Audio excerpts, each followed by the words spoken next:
గురువైన మా తండ్రి, కృప మీరు మాకు దయచేసినందుకే వందనాలు. కలిసి ఈ విధంగా ప్రియబిడ్డలుగా ఒక కుటుంబంగా మీ సన్నిధిలో చేరే భాగ్యాన్ని అనుగ్రహించారు. మా జీవితాల్లో మీరు తోడుగా ఉన్నందుకు నీకు వందనాలు.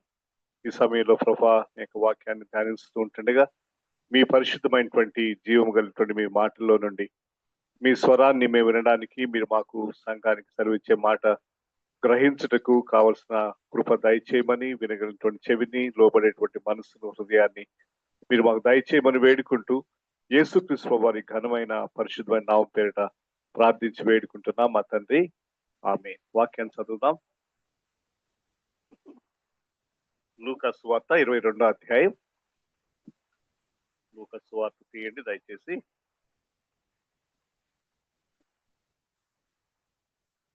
22వ అధ్యాయం 39వ వచనం నుండి 46వ వచనం వరకు మనం దేవుని యొక్క వాక్యాన్ని చదువుకున్నాం. Luke's gospel chapter 22 verses 39 through 46. తరువాత ఆయన బయలుదేరి తన వాడుకు చొప్పున ఒలీవల కొండకు వెళ్ళగా శిష్యులను ఆయన వెంట వెళ్ళిరి. ఆ చోటు చేరి ఆయన వారితో, మీరు శోధనలో ప్రవేశించుకుంటున్నట్లు ప్రార్థన చేయుడని చెప్పి వారి యొద్ద నుండి రాతి వేత దూరము వెళ్ళి మోకాళ్ళలోని, తండ్రి, ఈ గిన్నె నా యొద్ద నుంచి తొలగించుటకు నీ చిత్తమైతే తొలగించుము, ఆయనను నా ఇష్టం కాదు నీ చిత్తమే సిద్ధించును గాక అని ప్రార్థించెను. అప్పుడు పరలోకం నుండి ఒక దూత ఆయనకు కనపడి ఆయన్ను బలపరిచెను. ఆయన వేదన పడి మరింత ఆతురముగా ప్రార్థన చేయగా ఆయన చెమట నేల పడుతున్న గొప్ప రక్త బిందువుల వలె ఆయను. ఆయన ప్రార్థన చాలించి లేచి తన శిష్యుల యొద్దకు వచ్చి, వారు దుఃఖము చేత నిద్రించుట చూచి, మీరెందుకు నిద్రించుతున్నారు? శోధనలో ప్రవేశించుకున్నట్లు లేచి ప్రార్థన చేయడని చెప్పెను. క్రైస్తవ జీవితం యేసుక్రీస్తు వారిని వెంబడించడానికి మనం పిలువబడినప్పుడు ఆ పిలుపులో ఉన్నటువంటి ఒక ప్రాముఖ్యమైన భాగం ఏంటంటే, డీట్రిచ్ బోనాఫర్ అని ఒక German Christian leader, German theologian. ఆయన ఏమంటాడనంటే, యేసుక్రీస్తు ప్రభువారు తన శిష్యులను మీరు నన్ను వెంబడించండి, ఫాలో మీ అని చెప్పినప్పుడు ఆయన ఇచ్చినటువంటి పిలుపు ఏంటనంటే, కమ్ అండ్ ఫాలో మీ అన్నప్పుడు come and die with me. That's what Jesus meant. నాతో వచ్చి మీరు కూడా చచ్చిపోండి. క్రైస్తవ జీవితం చాలా మందికి ఒక తప్పుడు అవగాహన, ఒక రాంగ్ ప్రీసపోజిషన్ ఐడియా ఉంటుంది. అదేంటంటే, క్రైస్తవ్యంలోకి వస్తే ఇలాంటి యేసుక్రీస్తు వారు నమ్ముకుంటే జబ్బులు నయమవుతాయి, స్వస్థత పొందుతాం, నా సమస్యలు తీరిపోతాయి, ఉద్యోగం వస్తుంది, చదువులో చదవకుండానే పాస్ అయిపోతాం. కొంతమంది స్టూడెంట్స్ అనుకుంటారు రాత్రి అంతా చదవకుండా రాత్రి అంతా ఫాస్టింగ్ ప్రేయర్ చేస్తే మార్కు గోల్డ్ మెడల్ వస్తుంది. ఇవన్నీ రాంగ్ ఐడియాస్ అన్నమాట. అంటే యేసుక్రీస్తు వారు శిష్యులను నన్ను వెంబడించండి అని చెప్పినప్పుడు అఫ్ కోర్స్ ఇవన్నీ ఉంటాయి, ఉండవని మనం చెప్పడం లేదు. అంటే దేవుడు తన మహాకృపలో ఆరోగ్యాన్ని ఇస్తాడు, ఆశీర్వాదాన్ని ఇస్తాడు, ఆరోగ్యాన్ని ఇస్తాడు, ప్రమోషన్స్ వస్తాయి, తప్పనిసరిగా మెటీరియలిస్టిక్ బ్లెస్సింగ్స్ అనేవి ఉంటాయి. అవి ప్రాముఖ్యం కాదు. వాటి కోసం ప్రభు మనం పిలవలేదు. ఇన్ అదర్ వర్డ్స్, యేసుక్రీస్తు బాబు నమ్ముకున్న తర్వాత నీకు ఉద్యోగం పోతుంది. యేసుక్రీస్తు బాబు నమ్ముకున్న తర్వాత యేసుక్రీస్తు బాబు నమ్ముకున్న నువ్వు ఫస్ట్ ఉండాల్సి వస్తుంది. యేసుక్రీస్తు బాబు నమ్ముకున్నావు కాబట్టి నీకు ప్రమోషన్ రాదు, ఇంక్రిమెంట్ రాదు. యేసుక్రీస్తు బాబు నమ్ముకున్నావు కాబట్టి మీ ఇంట్లో వాళ్ళు నిన్ను వెలివేస్తారు, బయటికి పంపించేస్తారు. ఇలాంటివి జరిగినప్పుడు ఇలాగా ఎవరైతే వాటి కోసం వెంబడిస్తున్నారో వాళ్ళు కన్ఫ్యూజ్ అయిపోతారు. ఏంటిది అంటే, కొంతమంది బోధకుల్లో కూడా ప్రాబ్లం ఉంది. బోధకులు అంటే మాలాంటి టీచర్స్, ప్రీచర్స్, వాళ్ళు ఇలాంటివి బోధిస్తారు. మీరు యేసయ్యని నమ్ముకోండి, మీరు విశ్వాసం ఉంచండి, మీ మీ జీతం డబుల్ అవుతుంది, మీకు ఖచ్చితంగా కారు కొనుక్కుంటారు, మీకు ఖచ్చితంగా మీకు ఉద్యోగం వస్తుంది, ఖచ్చితంగా మీకు పెళ్లిళ్ళు అవుతాయి. దీన్ని ప్రాస్పెరిటీ గాస్పెల్ అంటారు. ప్రాస్పెరిటీ గాస్పెల్ అంటే ఏంటనంటే, యేసుక్రీస్తు వారిని మీరు వెంబడించినట్లయితే మీకు అన్ని మేలే జరుగుతాయి. మేలు జరగడం మాత్రం వాస్తవమే, దానికి కాదనడం లేదు. కానీ అది మాత్రమే కాదు. We also need to look at the other side of the coin. యేసుక్రీస్తు వారిని వెంబడిస్తున్నప్పుడు ప్రభువారే అన్నారు ఆ మాట, నా కోసం మీ తల్లినైను, తండ్రినైను, అన్నదమ్ములనైను, అక్కతల్లినైను, మీ ప్రాణమును సహా ద్వేషింపుకుంటే మీరు నా శిష్యుడు కానేరడు. నేను మీ మధ్యలో వైరం పెట్టడానికి వచ్చాను. తల్లికి, తండ్రికి, పిల్లలకి, తల్లిదండ్రులకి వైరం పెట్టడానికి వచ్చాను. సో అంటే what we're trying to say, కేవలము ఆశీర్వాదాలు, కేవలం మేలులు, కేవలం ఉద్యోగాలు, ఇంక్రిమెంట్స్, ప్రమోషన్స్ మాత్రమే కాదు. ఇక మనం చదువుకుంటున్న భాగంలో యాక్చువల్‌గా ఈ భాగం మీరు రాసుకోండి. 3 సువార్తలు కూడా ఉంది. మార్కు సువార్త, మత్తయి సువార్త, లూకా సువార్తలు కూడా ఉన్నది. మత్తయి సువార్త 26 అధ్యాయం 36 వచనం నుంచి 46 వచనం వరకు, మార్కు సువార్త 14 అధ్యాయం 32 నుండి 42 వచనాల వరకు, ఇక లూకా సువార్త మనం చదువుకున్నటువంటి 22 అధ్యాయం 39 నుండి 46 వరకు. ఈ 3 భాగాలు కూడా ఒక ప్రత్యేకమైనటువంటి విషయము, యేసుక్రీస్తు వారి జీవితంలో జరిగిన ఒక ప్రత్యేకమైన అనుభవాన్ని గురించి రాశారు. దీన్ని గెత్సెమనే అనుభవం అంటారు. గెత్సెమనే. ఇక్కడ ఒక చక్కని మాట ఏంటంటే, యాక్చువల్లీ గెత్సెమనే అంటే ఏంటంటే, బహుశా మీకు తెలుసుంటుంది కొంతమందికి. యేసుక్రీస్తు వారు సిలువ మరణానికి వెళ్ళక ముందు, సిలువ సమీపంగా ఉంది. యేసుక్రీస్తు వారు ఈ లోకానికి వచ్చిందే అందుకోసం. దేనికోసం?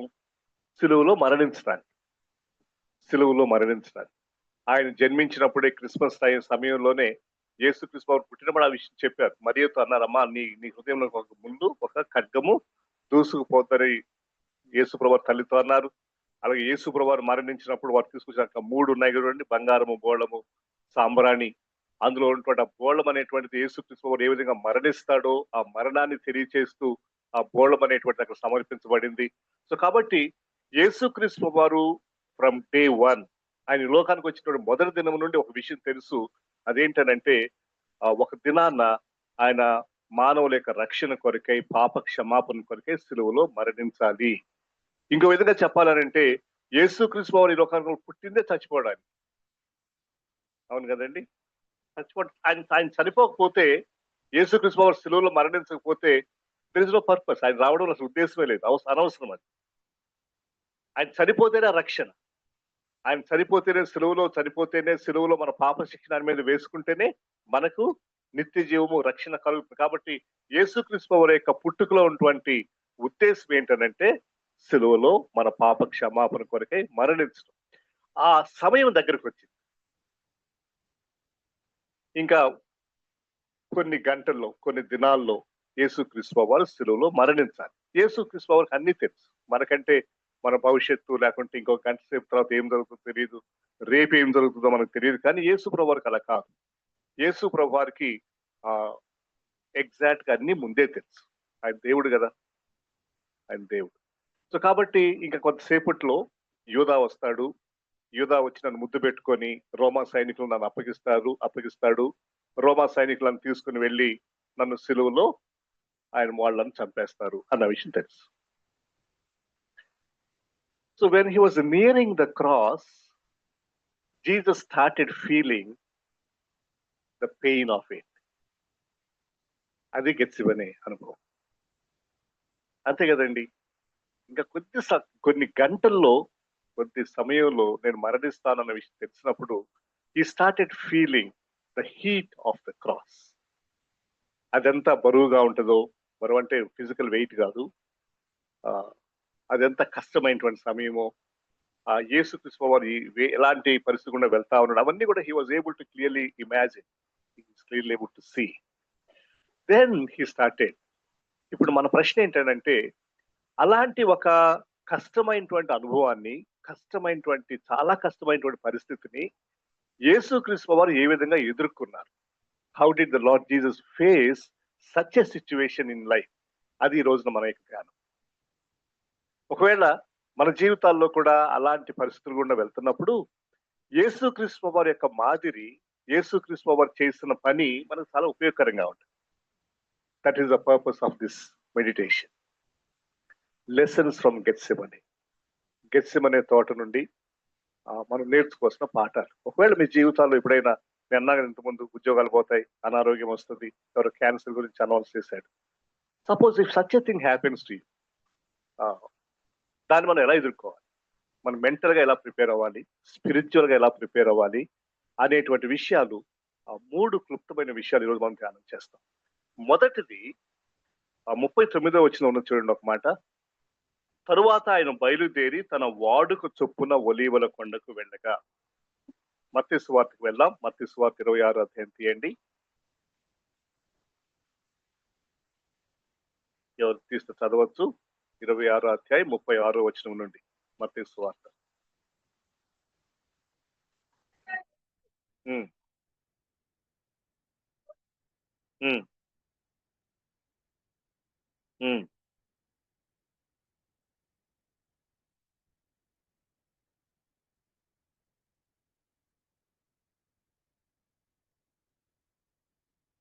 రైట్, చాలు, థ్యాంక్ యూ. ఇక్కడ మొదటి విషయం ఏంటంటే, గెత్సెమనే తోటకు వచ్చి ప్రభువారు ఏం చేశారండి? అక్కడికి వెళ్ళి ప్రార్థన చేసి వచ్చు వరకు అని ప్రార్థన చేసి వచ్చు వరకు, ఇది మొదటి విషయం. ఈ అప్రోచ్ గెత్సెమనే విత్ ప్రేయర్. ప్రార్థనతో ఆయన దాన్ని ఎదుర్కొన్నాడు. రెండవది, ఆయన ఒక్కడే వెళ్ళలేదు ప్రార్థన చేయడానికి. ఆయనతో పాటు ఎవరిని తీసుకుని వెళ్ళాడు? ఆ ఇన్నర్ సర్కిల్ అంటారు వీళ్ళని, పేతురు, యోహాను, యాకోబు. కొన్ని సందర్భాల్లో, కొన్ని ప్రత్యేకమైన సందర్భాల్లో యేసుక్రీస్తు వారికి మొత్తం 12 మంది శిష్యులు, ఇంకా వేరే జనరల్ గా వెంబడించే వాళ్ళు ఇంకా చాలా మంది ఉన్నారు, 12 మంది. ఆ 12 మంది వీళ్ళ ముగ్గురు కొంచెం స్పెషల్ అనమాట, ఇన్నర్ సర్కిల్. దానికి కారణం ఉంది. ఆ ముగ్గురిని ప్రత్యేకంగా చేయడంలో పేతురు, యోహాను, యాకోబులను ముగ్గురిని ప్రత్యేకంగా వాళ్ళకి ఒక స్పెషల్ ట్రైనింగ్, ఒక స్పెషల్ ఎక్స్పోజర్ ఇవ్వడంలో ఉద్దేశం ఉంది. ఆ ముగ్గురు కూడా వేరనమాట. యాకోబు was the first one to die for Christ in the early church. మొట్టమొదటిగా అది స్టెఫను. ఆయన అపోస్తులు కాదు, శిష్యుల్లో 12 మందిలో ఒకటి కాదు. శిష్యుల్లో, అపోస్తుల్లో మొదటగా చనిపోయిన వ్యక్తి యాకోబు, the first one who was killed. ఖడ్గంతో చంపించబడ్డాడు. ఓకే. పేతురు, వి నో ఇట్. ఆయన టీమ్ లీడర్, శిష్యులందరికీ నాయకుడు, చాలా గొప్ప సేవ చేసిన వ్యక్తి. ఈ బండ మీద నా సంఘమును కట్టుదును, పాతాళంలో ఒక ద్వారం తెలియదుట నిలువనేరు అని పేతురుతో ప్రభువారు చెప్పారు. ఆ తాళపు చెవిలి పేతురికి ఇచ్చాడు. Peter was a special man. He was a specially trained. యోహాను ఆల్ ద మోర్ స్పెషల్. యోహాన్ సువార్త రాసిన ఆయనే. Can I have some water please, Raju? మొదటి 1, 2, 3 పత్రికలు రాసిన ఆయనే. Thank you. ప్రకటన గ్రంథం రాసిన ఆయనే. పద్మస్ ద్వీపంలో చివరిసారి, అంటే ఈ శిష్యులు అందరిలో, అపోస్తులు అందరిలో అందరూ ముందే చచ్చిపోయారు. యాకోబు ముందు చచ్చిపోయాడు అందరికంటే. సమ్వేర్ అరౌండ్ 45-50 ఏడీలో యాకోబు చనిపోయాడు. 60 ఏడీలో పౌలు చనిపోయాడు. అందుకంటే ముందే పేతురు చనిపోయాడు. చివరిగా చనిపోయిన వ్యక్తి యోహాన్. ఆల్మోస్ట్ 90 ఏడీలో యోహాను చనిపోయాడని చెప్తారు. ఎక్కువ కాలం జీవించిన వ్యక్తి. బైబిల్లో ఈ యోహాను సువార్త, మొదటి 3 పత్రికలు, ప్రకటన గ్రంథం రాసినటువంటి వ్యక్తి యోహాన్. అంటే ఎందుకు ఈ విషయాన్ని నేను మీకు జ్ఞాపకం చేస్తున్నానంటే, దేవుడికి ముందే తెలుసు వీళ్ళ చేత ఇలాంటి పనులు చేయించాలి, వీళ్ళు ఇలాంటి విధంగా కాంట్రిబ్యూట్ చేయాలని తెలుసు. కాబట్టి ప్రభు వారు అలాంటి ట్రైనింగ్, అలాంటి ఎక్స్పోజర్ వాళ్ళకి ఇచ్చాడు. అంతే కదండి. బైబిల్లో మనం చూస్తాం, ఎవరికి ఎక్కువ ఇవ్వబడుతుందో వాళ్ళ నుంచి ఎక్కువ ఆశించబడుతుంది. To the one which is given more, much is expected from that. ఈ పేతురు, ఈ ముగ్గురు అంతే. ఈ ముగ్గురు ఇన్నర్ సర్కిల్లో ఎందుకనంటే, వీళ్ళకి ప్రభువారు ఎక్కువ నేర్పించాడు, ఎక్కువ విషయాలు చెప్పాడు. ఫర్ ఎగ్జాంపుల్, రూపాంతరపు కొండ అనుభవం దగ్గర వీళ్ళు ఉన్నారు. గెత్సెమనే అనుభవంలో వీళ్ళు ముగ్గురు ఉన్నారు. యేసు ప్రభువారు విషయాల గురించి వీళ్ళు కొంచెం ఎక్కువ తెలుసు వీళ్ళకి. సో ఆ ఉద్దేశం కొరకై ప్రభువారు ఈ ముగ్గురిని తీసుకుని వెళ్ళడం జరుగుతా ఉంది. ఈవెన్ మన విషయాలు కూడా చూస్తే అండి, మనకు దేవుడు ఎప్పుడైతే ఎక్కువ విషయాలు నేర్పిస్తా ఉన్నాడో, నేర్చుకుంటా ఉన్నామో, ఎక్కువ విషయాలు అర్థమవుతా ఉందో, దాని ఉద్దేశం ఏంటంటే మనం తిరిగి దేవునికి ఎక్కువగా జీవించాలి. ఎక్కువ కమిట్మెంట్ మనం ప్రభు కొరకు. సారీ.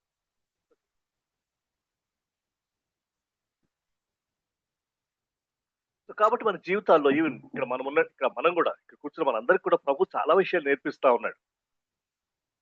నా గురించి నేను ఇప్పుడు అలా అనుకుంటాను. God has given me lot of exposure. Lot means lot.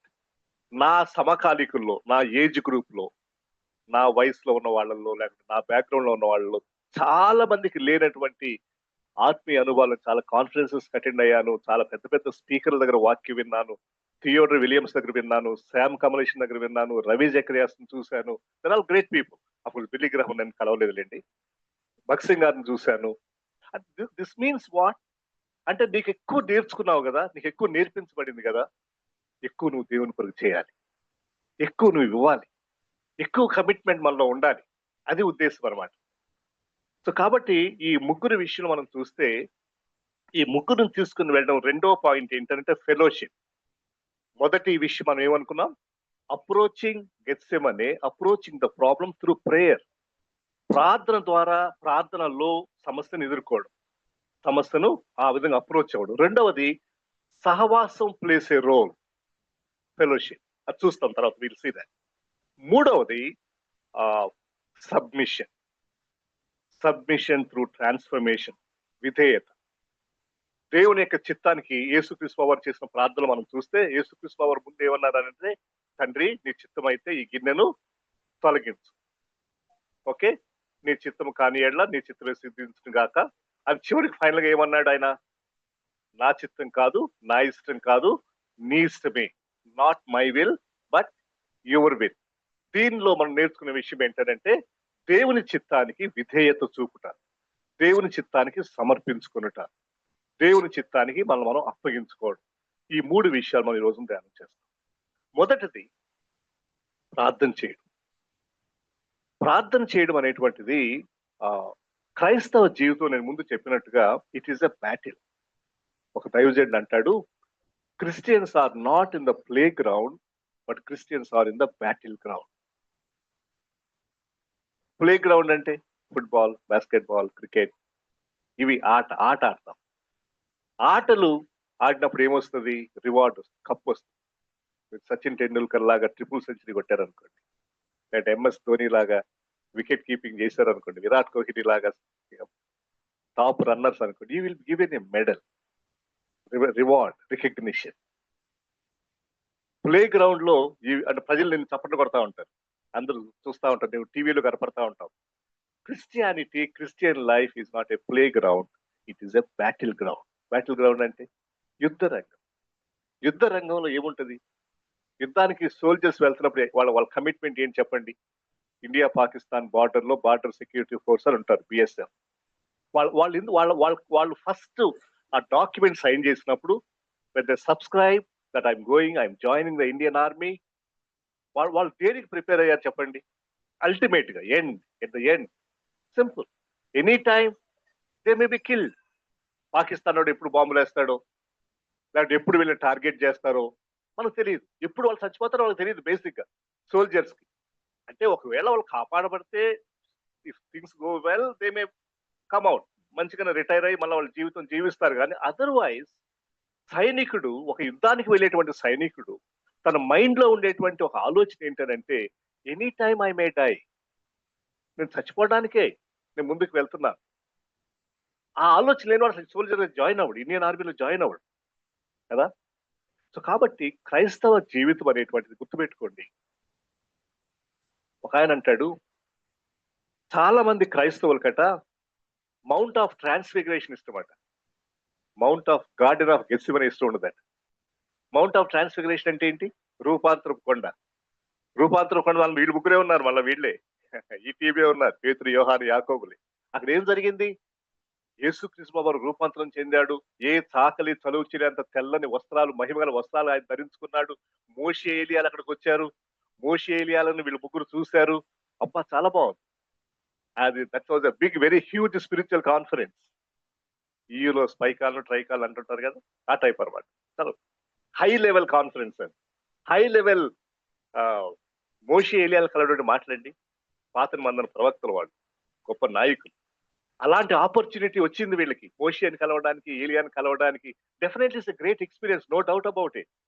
అయితే కేవలము మౌంట్ ఆఫ్ ట్రాన్స్ఫిగరేషనే కాదు మన అనుభవం, గార్డెన్ ఆఫ్ గెత్సెమనే కూడా మనకు ఉంటుంది. This is what I'm trying to communicate. Mount of transfiguration is fine. నేను అన్నాను కదా, నాకు చాలా ప్రివిలేజెస్ వచ్చాయి నా లైఫ్ లో, చాలా అంటే చాలా. నేను చెప్తే ఎట్లా ఉంటుందంటే, నేను కొంచెం పోస్ట్ చేసుకున్నట్టు, గర్వంగా చెప్పుకున్నట్టు ఉంటుంది. అందుకని I don't want to say that. I have lot many experience, అది గాడ్స్ గ్రేస్ యాక్చువల్గా. నేను యాక్చువల్గా వాటన్నిటికి, వాటి ఏటికి కూడా నేను ఏమంటారు, యోగ్యుడిని కాదు. I come from a very very low profile. నేను పల్లెటూరులో చదువుకున్నాను, తెలుగు మీడియంలో చదువుకున్నాను 10th క్లాస్ వరకు. పల్లెటూరులో పుట్టి పెరిగాను, గవర్నమెంట్ స్కూల్లో చదువుకున్నాను, జిల్లా పరిషత్ స్కూల్లో. That was my background. But I reach great heights in life. God gave me greater opportunities. వినండి, కేవలం వాటి కోసమే నువ్వు ప్రభువుని వెంబడించదు. ఇంకో ఆయన అంటాడు, యేసుక్రీస్తు పవర్ ఫ్యాన్ ఫాలోయింగ్ ఎప్పుడు ఎక్స్పెక్ట్ చేయలేదట. ఈ నెవర్ ఎక్స్పెక్టెడ్ ఫ్యాన్స్. అయ్యా నువ్వు ఏసఐ ఫ్యాన్ అసోసియేషన్ లో ఉంటావా? ఆ ఏసఐ జిందాబాద్, నేను ఏసఐ కోసం ఉంటాను. He doesn't need fans. యేసుక్రీస్తు పవర్కి ఫ్యాన్స్ అవసరం లేదండి. నువ్వు ఆయన ఫ్యాన్ గా ఉండాల్సిన అవసరం లేదు. ఆయన గురించి పెద్ద జెండాలు పట్టుకొని ఏదో పెద్ద చెప్పాల్సిన అవసరం లేదు. Jesus is expecting followers. ఆయన నమ్మకంగా వెంబడించే వాళ్ళు కావాలి ఆయనకి ఫ్యాన్స్ అవసరం లేదు. నువ్వు ఆయన ఫ్యాన్ గా ఉండాల్సిన అవసరం లేదు. ఆయన ఫాలోవర్ గా ఉండాలి, ఆయన వెంబడించేవాడుగా ఉండాలి. ఆ వెంబడించడంలో, ఆ వెంబడించేటువంటి మార్గంలో సిలువ అనేటువంటిది చాలా ప్రాముఖ్యమైన విషయం. సిలువను ప్రక్కన పెట్టి సిలువ లేని క్రిస్టియానిటీ లేదు. There is no Christianity outside the cross. There is no Christianity which is crossless. Unfortunately we made Christianity like that. కొంతమంది సిలువ లేని క్రైస్తవ్యాన్ని బోధిస్తున్నారు. వాళ్ళ ప్రసంగాల్లో, వాళ్ళ బోధనలో, వాళ్ళ మాటల్లో సిలువ ఉండదు. ఎక్కడ అంత కంఫర్ట్స్ ఉంటాయి, ట్రాన్స్ఫిగరేషన్ మాత్రమే ఉంటుంది. అది కాదు క్రిస్టియానిటీ, అది కాదు మన పిలుపు, దానికోసం కాదు మనం పిలువబడింది. రూపాంతరం కొండ అనుభవంతో పాటు గెత్సెమనే వనంలో కూడా మనం వెళ్ళాలి. ఆ గెత్సెమనేటువంటి మాటకు అర్థం ఏంటంటేనండి, నలుగుడు అని. Crushing, pressing. ఒక ఆయిల్ ప్రెస్ ఉంటుంది చూడండి, ఒక గానుగ నూనె, అందులో విత్తనాలు వేసి గానుగా ఆ ప్రాసెస్ గుండా వెళ్తే అవి నలగొట్టబడతాయి.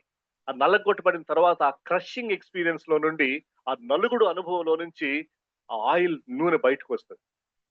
సో గెత్సెమనే అనే మాటకు అర్థం ఏంటనంటే నలుగుడు అని. ప్రెస్సింగ్, ఒక ఆయిల్ ని ఎలా ప్రెస్ చేస్తే నూనె వస్తుందో అదే. సో దయచేసి ఈ రోజు ఉదయం మనం అర్థం చేసుకుందాం. నీవు నేను ప్రభువుని వెంబడిస్తున్నప్పుడు, వెంబడించడానికి ఆయన బిడ్డలుగా, ఆయన వెంబడించేటువంటి వారుగా, ఆయన ఫాలోవర్స్ గా మనం ఉండడానికి నిర్ణయం చేసుకున్నప్పుడు, this is the kind of life that we're going to have. దానిని ఆ ప్రార్థన ద్వారా, ప్రార్థనలో దాన్ని మనం ఎదుర్కోవాలి. ఎందుకనంటే ప్రార్థన చేస్తా ఉన్నప్పుడు ఒక ఆయన ప్రార్థనకు ఒక చక్కని డెఫినేషన్ ఇచ్చాడు, నిర్వచనం. ప్రేయర్ అంటే ఏంటంటేనంట, prayer is the place where burden changes shoulders. చాలా బాగుంది.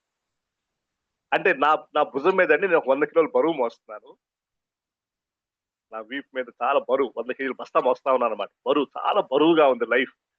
Life is very burdensome, life is very difficult, చాలా పెయిన్ఫుల్ గా ఉంది. ప్రార్థనలో ఏం జరుగుతుందనంటే, ఈ నా భుజం మీద ఉన్నటువంటి బరువు దేవుని భుజం మీదకి వెళ్తుందండి. చక్కగా చెప్పాడు ఎవరు భక్తుడు.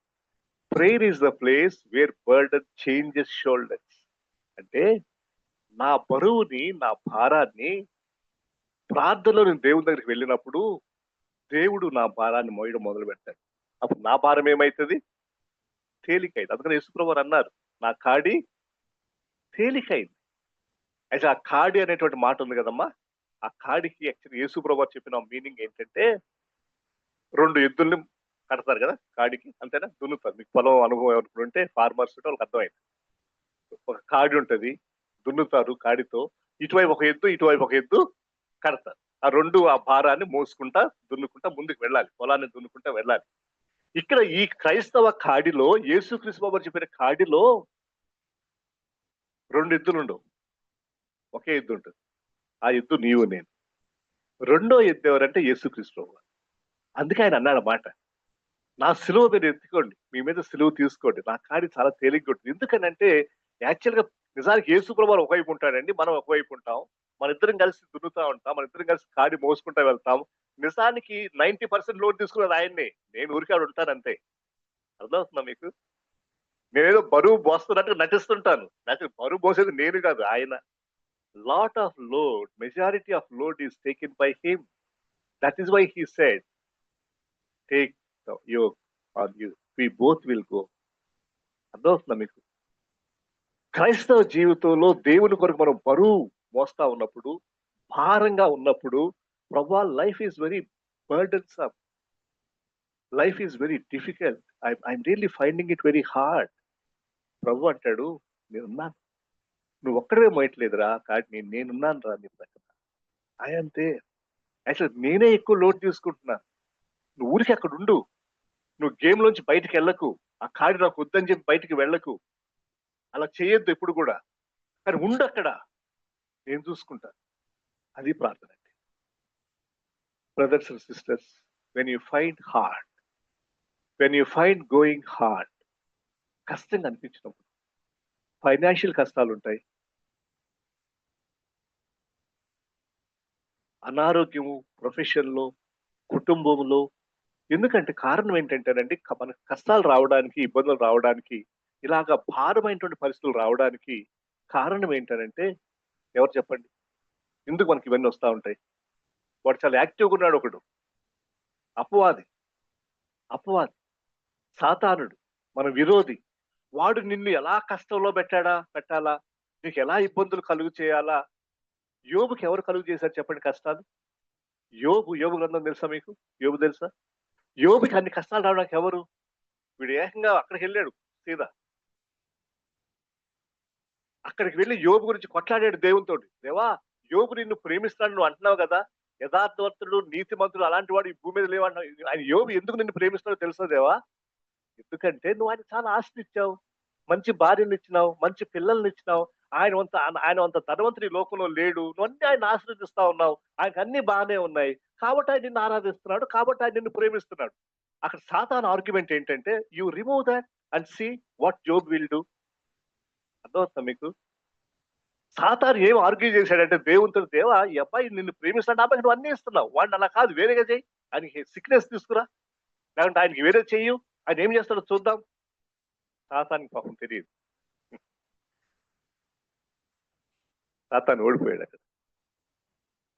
సాతాను నిజంగానే అన్ని కలుగు చేశాడండి, ఎక్సెప్ట్ ప్రాణం మాత్రం దేవుడు అనుమతించలేదు. పిల్లలు చనిపోయారు, 10 మంది పిల్లలు. అనారోగ్యం వచ్చింది, భార్య కూడా తిట్టడం మొదలుపెట్టింది.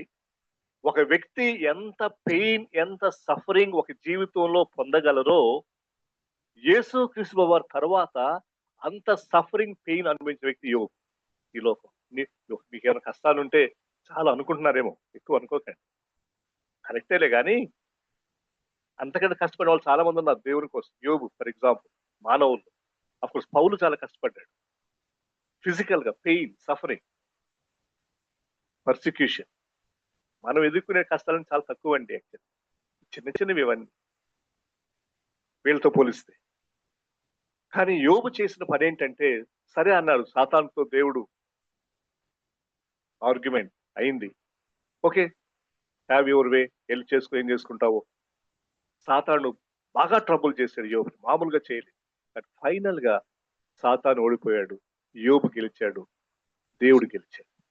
అన్ని పోయిన తర్వాత కూడా యోబు దేవుణ్ణి ఆరాధిస్తా ఉన్నాడు, దేవుడు దూషించలేదు, ఒక మాట కూడా దేవునికి వ్యతిరేకంగా ఆయన మాట్లాడలేదు, దేవునికి దూరం అవ్వలేదు. అంటే యోబు యొక్క అండర్స్టాండింగ్ ఏంటంటే, యోబు యొక్క ఫిలాసఫీ ఏంటంటే, నేను దేవుణ్ణి ఆరాధిస్తుంది దేవుడు నాకు ఉద్యోగం ఇచ్చినంత కాదు, నేను దేవుణ్ణి పూజిస్తుంది ఆయన నాకు ఇంక్రిమెంట్ ఇచ్చాడని కాదు, దేవుడు నేను వెంబడిస్తుంది ఆయన నా జీవితాన్ని దీవించాడని కాదు. Not for the blessing sake, but I worship God because he's God. Simple. దేవుడు కాబట్టి నేను దేవుడిని ఆరాధిస్తా, ఆయన నాకు ఇచ్చినా ఇవ్వకపోయినా. మీరు ముఖ్యంగా యంగ్ పీపుల్ వినండి మాట జాగ్రత్త. మీ ముందు జీవితాల్లో మీరు చాలా ఫేస్ చేస్తారు. మీరు దేవుడిని ఎందుకు ఆరాధించాలంటే, not because you got a job, not because you got an increment, not because you got a promotion. Even when you don't have all of this, but you still worship because he is God. Simple. దేవుడు కాబట్టి, ఆయన రక్షకుడు కాబట్టి, ప్రభువు కాబట్టి నేను ఆయన ఆరాధిస్తాను, సంఘానికి వస్తాను, అన్ని పోయినాగానే వస్తాను. అది యోబు యొక్క ఫిలాసఫీ. సో ప్రార్థనలో దేవుడు మనల్ని బలపరుస్తాడు. ప్రార్థనలో దేవుడు మనల్ని, మన బరువును ఆయన తీసుకుంటాడు, మన బరువు తేలికైతుంది. వాటన్నిటి కూడా వెళ్ళడానికి God will give us strength. So we definitely need God's strength. దేవుని యొక్క బలము, దేవుని యొక్క సహాయము మనకు కావాలి. మరి ముఖ్యంగా కష్టంలో గుండా, ఇబ్బంది గుండా వెళ్తున్నప్పుడు ఆ దేవుని దగ్గరికి వెళ్ళి, ప్రభువా, లార్డ్ ప్లీజ్ బీ విత్ మీ, నేను ఈ సమయంలో విశ్వాసం నుంచి తొలగిపోకుండా, విశ్వాసంలో తగ్గిపోకుండా నన్ను బలపరచు ప్రభా అని దేవుని సహాయం కొరకు దేవుని దగ్గరికి వెళ్ళడం మొదటి విషయం. రెండవది, ఈ శిష్యులు ఏం చేస్తున్నారు? ప్రభువారు ఏమన్నారంటే, నేను ప్రార్థన చేసి వస్తాను, మీరు కూడా ఇక్కడే ఉండి ప్రార్థన చేయండి అని చెప్పాడు. వాళ్ళు ఏం చేశారు? ఆ ముగ్గురు మళ్ళంటే వాళ్ళు కూడా పీస్ ఈ చర్చ్ పేరు పీస్ అండ్ జాయ్ కదా, పీస్ అండ్ జాయ్ మెంబర్స్ అనమాట. వాళ్ళు కూడా నిద్రపోతారు బాగా. అంటే మీరు నిద్రపోతారని కాదు.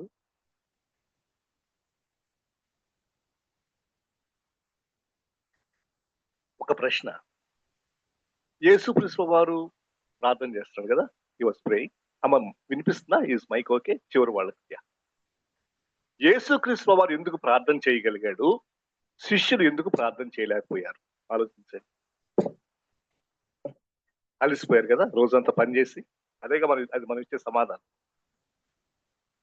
రోజంతా అలసిపోయామన్నా, ఆఫీస్కి వెళ్ళి వచ్చాము అన్న, ఇలా చెప్తాడు ప్రేయర్, ఫాస్టింగ్ ప్రేయర్ గురించి. అలసిపోయాం. మరి యేసుక్రీస్తు వారు అలసిపోలేదా? ఆయన యాక్చువల్లీ ఎక్కువ పని చేస్తారు వీళ్ళకంటే. చేసేదంతా ఆయన, ఈ ఊరికి పక్కన ఉంటారు, చెప్పే కదా, నటిస్తుంటారు పక్కనుండి. చేసేదంతా ఆయన. ఇలా పని చేసినట్టు ఫీలింగ్ అంటారు, షో ఆఫ్ ఇస్తారు అనమాట. చేసేది ఆయన కదండి, ఏసై కదా పని చేసేదంతా. సరే, ఎనీవే అలసిపోయారు. సింపుల్ రీజన్ వినండి జాగ్రత్త. ఎందుకు మనం ప్రార్థనలో నిద్రపోతా ఉంటే, ఇలా నిద్రపోవడం ఎందుకు ప్రార్థన చేయమంటే, బికాస్ అసలు సమస్య గుండా వెళ్ళేది ఎవరు? అక్కడ సులువును ఎదుర్కొంటుంది ఎవరు? పేతురు, యోహాను, యాకోబులు కాదు, యేసయ్య. He knows the pay. ఆయనకి తెలుసు అది ఎంత బరువుగా ఉంటుందో, సులువ శ్రమ ఎంత కష్టమైంది. ఇక మనం నేర్చుకోవాల్సిన ఒక పాఠం ఏంటంటే, unless you feel the pain you will not be able to pray. అది ఎంత బరువుగా ఉంటుందో నీకు తెలిస్తే నువ్వు నిద్రపోలేవు, నీకు నిద్ర రాదు. నిద్ర రాదు. దేవుని సన్నిధిలో గోజారుతా ఉంటాం. చాలాసార్లు we don't understand the seriousness of the problem, severity of the problem. అది ఎంత కష్టమైనటువంటి పరిస్థితితో ఎదుర్కొంటే ప్రార్థన చేయకుండా ఉండాలి. ఇక్కడ యాక్చువల్లీ యేసుక్రీస్తు వారు వీళ్ళని సపోర్ట్ గా తీసుకెళ్ళాడు. మీరు కూడా ప్రార్థన చేయండి, నేను కూడా చేస్తాను, మీరు కూడా నా కోసం చేయండి అని. ఇక్కడ ప్రార్థన గురించి రెండు విషయాలమ్మా. ఒకటి, prayer must be always individualistic, personal, వ్యక్తిగతంగా చేయాలి ప్రార్థన. There is also room for corporate prayer. ప్రార్థనలో కలిసి సంఘంగా ఇద్దరు ముగ్గురు కలిసి ప్రార్థన చేయడం ఉంది, మన సంఘ ప్రార్థన. అన్న అనౌన్స్ చేశారు కదా, 8:30 to 12:30 అని. That is church prayer. అది అవసరం, అందులో మనం పాల్గొనాలి. But that is not the substitute for our personal prayers. అంటే నువ్వు వ్యక్తిగతంగా కూడా కొంత సమయం దేవునితో వ్యక్తిగతంగా మోకాళ్ళ మీద నీవు దేవుడు మాత్రమే గడిపేటువంటి అనుభవాలు, సమయాలు మనకు ఉండాలి. నేను ఫ్రైడే ప్రేయర్కి వెళ్ళాను కాబట్టి, సాటర్డే ప్రేయర్కి వెళ్ళాను కాబట్టి పర్సనల్ ప్రేయర్ అవసరం లేదు అనుకోకండి. అదే యేసుప్రభుడు ఇక్కడ మాకు నేర్పించే పాఠం. యేసుప్రభుడు ఏమన్నాడంటే, మీరు ప్రార్థన చేయండి, మీరు ముగ్గురు కలిసి, నేను ఒక్కడనే కూడా ప్రార్థన చేసుకుంటాను కొంత దూరం వెళ్ళాను. ఎంత బ్యూటిఫుల్ గా ప్రభు వారు చక్కని పాఠాలు నేర్పిస్తున్నారు చూడండి మనకి. But through his example he does this. ఆయన కొన్నిసార్లు చాలాసార్లు పెద్ద మాటల్లో బోధించరు, కానీ ఆయన ప్రవర్తన బట్టి మనకు చాలా విషయాలు అర్థమవుతాయి. The way he did, the way he behaved. So he was communicating a beautiful truth here. You need to have a personal time of prayer, spending time with God. And of course, church fellowship. మనకుందా ఆ personal time? ఉందా? Boys మిమ్మల్ని అడగదు sir, ఎంతసేపు మీరు ప్రార్థన చేస్తారు? 5 minutes, 10 minutes, half an hour? Personally, I'm asking you, how much time you are spending alone with God personally in prayer? Half an hour? 15 minutes? ఈ రోజుల్లో నేను గమనిస్తున్నటువంటి ఒక ట్రెండ్ ఏంటంటే, క్రిస్టియన్స్ లో, దేవుని బిడ్డలో, విశ్వాసంలో personal prayer time is being reduced. గత కాలంలో ఒక 40-50 years బ్యాక్, ఆ 30 years బ్యాక్ విశ్వాసంలో, దేవుని బిడ్డల్లో ఉన్నటువంటి ఒక విషయం ఏంటంటే, they use to spend hours together in prayer. 2 గంటలు, 3 గంటలు. ఈ రోజుల్లో మనం బిడ్డల్ని అంటే విశ్వాసులు దేవుని విశ్వాసులను గమనిస్తే ఇలాగా పర్సనల్గా అడిగితే నువ్వు ఎంతసేపు ప్రార్థన చేస్తావు every day hardly people are not spending even 10 minutes. ఇక 1 hour ప్రార్థన చేయడం మానేయడం కాదు, ఎవరో బహుశా I don't know if there is still such person. Please understand, మనందరం నేను మీరు అందరూ కలిసి నేర్చుకోవాల్సిన విషయం I really struggling taking care that aspect. నేను పర్సనల్ గా ఒక్కడనే ప్రార్థన చేసుకోవడానికి ఐఎమ్ టేకింగ్ టైం. మాకు ఫ్యామిలీ ప్రేయర్ ఉంటుంది, నా వైఫ్ ని కలిసి ప్రార్థన చేసుకుంటాం, మేము చర్చికి కూడా వెళ్తాం. ఎవ్రీ మాకు ప్రేయర్ టైం ఉంటుంది చర్చిలో. ఇవి కాదు, అవి మంచిదే, వాటికి వెళ్ళొద్దని అనడం లేదు, వెళ్ళాలి.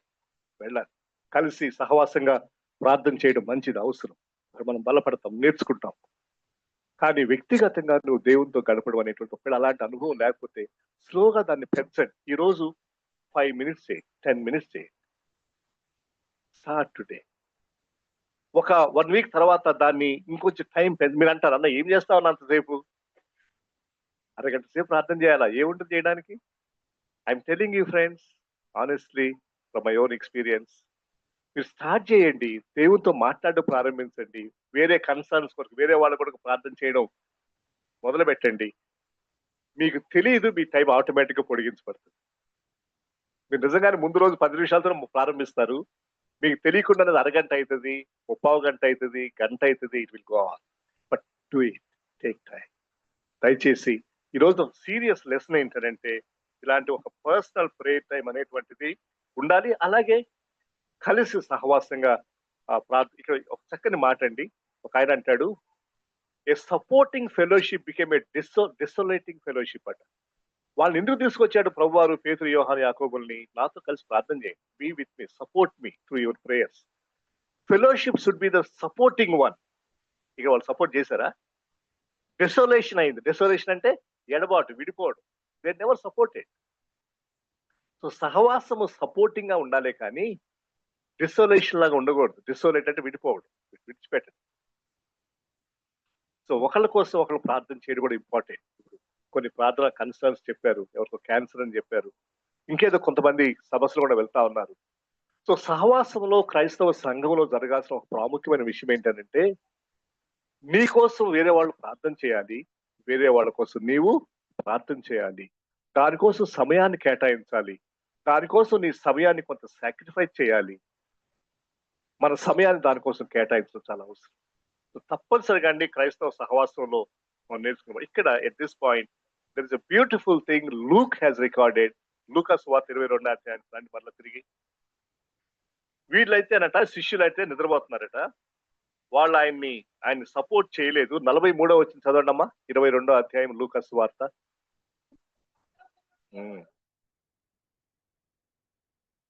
Yes, praise the Lord. చాలా చక్కని మాట. అంటే బహుశా దేవుడు సెలవిస్తున్నాడేమో, ఈ పేతురు, యోహాను, యాకోబుల్ని అంతే, వాళ్ళంతే. But I will send you home an angel from heaven. Angel from heaven, పరలోకం నుంచి ఒక దూత వచ్చి యేసయ్యను బలపరిచింది. ఎందుకంటే Jesus was in such a situation. Jesus was, యేసుక్రీస్తు వారండి ఆ సమయంలో ఆ గెత్సెమనే అనుభవంలో సిలువకు ముందు చాలా ఏమంటారు, he was going lot of stress, emotional గా అవన్నీ కూడా. Remember, God will send angels. And not angels అంటే మీరు మళ్ళా పరలోకం నుంచి గాబ్రియేలు, మిఖాయిలు అందరూ వస్తారు అనుకోకండి, అదే కానవసరం లేదు. But God will send definitely some help, angelic support. Not necessary always heavenly angels, there are some human angels. కదండి, మీ పీస్ అండ్ జాయ్ చర్చ్ నిండా ఉన్నారు అలాంటి హ్యూమన్ ఏంజెల్స్. మీరే, where you visit somebody, where you really, అంటే ఒక వాళ్ళకి phone చేసి ఒక మంచి ఎంకరేజింగ్ మాట, అదే ఏంజెలిక్ విజిటేషన్ అంటే. ఆ మాట, మీ ఫోన్ కాల్ వాళ్ళకి ఎంతో హెల్ప్ చేస్తుంది, వాళ్ళు ఎంతో ఆదరిస్తుంది, ఎంతో ధైర్యపరుస్తుంది. Your visit, your phone call. ముఖ్యంగా బ్రదర్స్ అండ్ సిస్టర్స్, ఒక విషయం గుర్తుపెట్టుకోండి, అవసరతలో ఉన్న వాళ్ళను, నీటిలో ఉన్న వాళ్ళను, కష్టాలకుండా వెళ్తున్న వాళ్ళను ఖచ్చితంగా మనం దర్శించాలి. బాగున్న వాళ్ళ ఇంటికి వెళ్ళినా పర్వాలేదు, బర్త్డే పార్టీకి వెళ్ళకపోయినా పర్వాలేదు, ఓకే, అక్కడ సెలబ్రేషన్ జరుగుతుంది, వాళ్ళు ఆయన హ్యాపీగా ఉన్నారు. దుఃఖంలో ఉన్న వాళ్ళ విషయంలో, కష్టంలో ఉన్న వాళ్ళ విషయంలో ఒకరు మీకు తెలిస్తే గనక, please take time, make time to visit them, to pray for them, to call them అన్న ఎట్లున్నావు? బికాస్ నేను ప్రార్థన చేస్తున్నా, I heard that you are going through some, నీకేదో కొంచెం కష్టం కూడా వెళ్తామని తెలిసింది. ఎట్లుంది పరిస్థితి? ఒకళ్ళు ఏమైనా అవసరం అయితే వాళ్ళకి సహాయం చేయడానికి మనం ముందుండాలి. ఇది సహవాసం. మూడవ విషయము, యేసుక్రీస్తు వారి యొక్క ప్రార్థనలో నేను ముందే చెప్పాను, అసలు ప్రేయర్ అంటే ఏంటంటే, ప్రార్థన స్ట్రగుల్ అంటే ఏంటంటే దేవుని చిత్తానికి మనల్ని మనం సమర్పించుకోవాలి. That is the struggle. ఇక్కడ యేసుక్రీస్తు వారి విషయంలో ఆయన యాక్చువల్గా హీ వాజ్ రెడీ, అందుకోసం ఆయన వచ్చారు. కానీ శారీరకంగా యేసుక్రీస్తు వారికి ఒక విధంగా చాలా కష్టంగా అనిపిస్తా ఉంది. గిన్నె తొలగిపోతే బాగుండి. ఏంటంటే గిన్నె సఫరింగ్, సిలువ, కప్ ఆఫ్ సఫరింగ్. అంత ఫీల్ అయ్యాడు అనమాట. అంత అంత ఆయనకి చాలా కష్టంగా అనిపించింది. దానికి ఒక కారణం చెప్తాను మీకు. ఎందుకు సిలువ యేసుక్రీస్తు వారికి పెయిన్ఫుల్ అంటే, నాట్ కొరడా దెబ్బలు. వాళ్ళు కొరడా దెబ్బలు కొడతారు, పీకుతారు, ఉమ్మి వేస్తారు, తిడతారు, అవమానం, ఇవన్నీ యేసుప్రభు వారికి పెద్ద బాధ కాదు.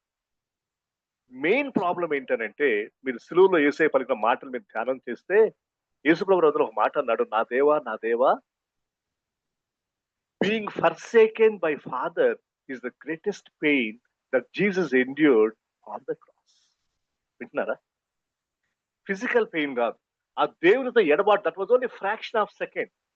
అక్కడ మీరు మొత్తం 7 మాటలు రికార్డ్ అయి ఉన్నాయి. మొదటి మాటలో, తండ్రి వీరు ఏమి చేస్తున్నారు, వీరు ఎదుగురు కనుక వీరిని క్షమించమన్నాడు. తర్వాత 2 మాటలు పలికిన తర్వాత 4వ మాట ఇది, నా దేవా, నా దేవా, నన్ను చేయి విడిచితివి. మళ్ళీ 7వ మాట దగ్గరకు వచ్చేసరికి, తండ్రి నీ చేతికి నా ఆత్మను, అంటే తండ్రి రిలేషన్షిప్, మధ్యలో చివరిలో తండ్రి రిలేషన్షిప్, మధ్యలో దేవ అన్నప్పుడు ఆ రిలేషన్షిప్ కొంతసేపు బ్రేక్ అయింది. అంటే తండ్రి అయినటువంటి దేవుడు సిలువలో యేసయ్య తన తండ్రి ముఖాన్ని కొద్దిసేపు పక్కకు తొలుక్కున్నాడు. ఎందుకంటే పాపం ఆయన మీద పడింది. లోక మానవుల యొక్క పాపం అంతా ఆయన మీద పడినప్పుడు, God the father has forsaken God the son for a little while. That is the pain. అది తెలుసు ఆయన, అది కూడా తెలుసు యేసయ్య. సిలువలో తండ్రి అయిన దేవుడు నా చేతిని ఒక క్షణం విడిచిపెట్టిపోతా ఉన్నాడు. ఆ ఆ ఎడబాటుని యేసయ్య తట్టుకోలేకపోతా ఉన్నాడు. అది ఆయనకి ఇమాజిన్ చేసుకుంటా ఉంటే కష్టం అనిపిస్తా. వాళ్ళు ఎప్పుడు కూడా, వీళ్ళ ముగ్గురు, ట్రినిటీలో ఉన్న ముగ్గురు, వాళ్ళ మధ్యలో చాలా పర్ఫెక్ట్ కోఆర్డినేషన్, పర్ఫెక్ట్ రిలేషన్షిప్ ఉంటుంది. ఎప్పుడు కూడా ఎవరు కూడా చక్కని మంచి రిలేషన్షిప్ కి మోడల్ అనమాట వీళ్ళ ముగ్గురు, ట్రినిటీ. ఆ సిలువలో అది జరిగింది, అది పెయిన్. ఓకే, అయితే యేసు ప్రభు చేసిన పని ఏంటంటే, నీ చిత్తానికి నా చిత్తాన్ని అప్పగించుకుంటున్నాను. సో మన జీవితంలో స్ట్రగుల్ ఏంటంటే, బేసిక్ గా కొరడ దెబ్బలు కాదండి, దాని డబ్బులు పోవడం కాదు, అనారోగ్యం కాదు, ఇవన్నీ చిన్న చిన్నవి. మెయిన్ స్ట్రగుల్ ఏంటంటే, దేవా, my will is operating against your will, my will is going away from you.